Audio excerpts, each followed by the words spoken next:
अर्थसंकल्पीय अधिवेशनाचा दुसरा टप्पा सुरू असल्यामुळे सध्या बहुतांश खासदार दिल्लीमध्ये आहेत। त्यामुळे सगळ्यांचाच पाडवा घरापासून दूर साजरा करावा लागतोय। गुढीपाडव्याची सुट्टी देशभरात देण्यात यावी यासाठी लोकसभेमध्ये मागणी करणार असल्याचं यावेळी शिवसेनेच्या खासदारांनी म्हटलंय। त्यांच्याशी बातचीत केली आमचे प्रतिनिधी रामराजे शिंदे यांनी। शिवसेनेच्या सर्व खासदारांनी नवीन महाराष्ट्र सदन येथे गुढीपाडवा आणि नवीन वर्ष स्वागत केलेला आहे। सुमित्रा महाजन सुद्धा आल्या होत्या। मोठ्या उत्साहामध्ये हा कार्यक्रम या ठिकाणी साजरा झालेला आहे। आपल्यासोबत कृपाल तुमाने जे आहेत, हेमंत गोडसे जे आहेत, राहुल शेवाळे जे आहेत।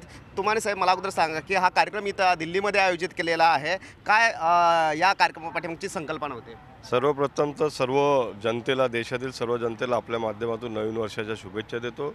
नववर्ष सर्वांना सुख समाधानाचं समृद्धीचं लाभो अशी कामना करतो व या दिल्लीमधून, दिल्लीच्या तख्तामधून सर्व देशामध्ये एक मेसेज जावा याकरता सर्व शिवसेनेच्या खासदारांनी, विशेषतः हेमंत गोडसे यांच्या मार्गदर्शनामध्ये हा एक सण दिल्लीमधून सुरू करून नवीन वर्ष कसं असावं याचा निरोप देशाला देण्याचा आम्ही प्रयत्न करतो आणि देशातील सर्व जनता आज नवीन नववर्ष सर्व देशात उत्साहाने साजरा करतो आहे। त्या माध्यमातून मी आपल्या चॅनलच्या माध्यमातून सुद्धा सर्वांना शुभेच्छा देतो। मागच्या वर्षी या ठिकाणी गुढीपाडव्याचा उत्सव साजरा केला गेला होता। यावर्षी लोकसभेचा अध्यक्ष सुमित्राताई महाजन या ठिकाणी येऊन त्यांनी याची आज या ठिकाणी त्याचा शुभारंभ केला। या उत्सवाच्या माध्यमातून आपण जनतेला शुभेच्छा देतो की आपल्या सर्वांना हे नवीन वर्ष सुख समृद्धीचं आणि भरभराटीचं जावो आणि आपल्या या देशाची प्रगती हो। त्याचबरोबर आपल्या या देशातून आतंकवाद नष्ट व्हावा अशी आपल्या आई तुळजा भवानीचरणी प्रार्थना करतो। देशातील सर्व नागरिकांना गुढीपाडव्याच्या आणि हिंदू नववर्षाच्या हार्दिक शुभेच्छा देतो। ही आपली एक संस्कृती आहे आणि एक परंपरा आहे, ती जोपासण्याचं काम नेहमीच शिवसेना करत असते आणि आज शिवसेनेचे खासदार हेमंत गोडसे यांनी पुढाकार घेऊन महाराष्ट्र सदनात गुढीपाडव्याचा कार्यक्रम आयोजित केला आणि त्या कार्यक्रमाला आदरणीय आपल्या स्पीकर मॅडम उपस्थित राहिला।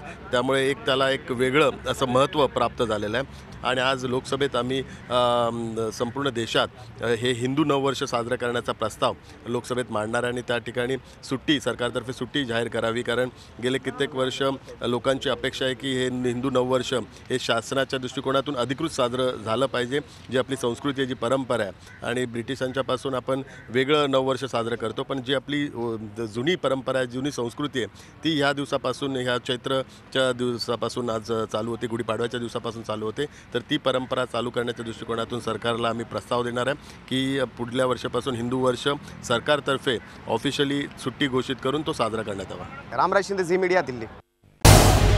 झी 24 तास रहा एक पाऊल पुढे।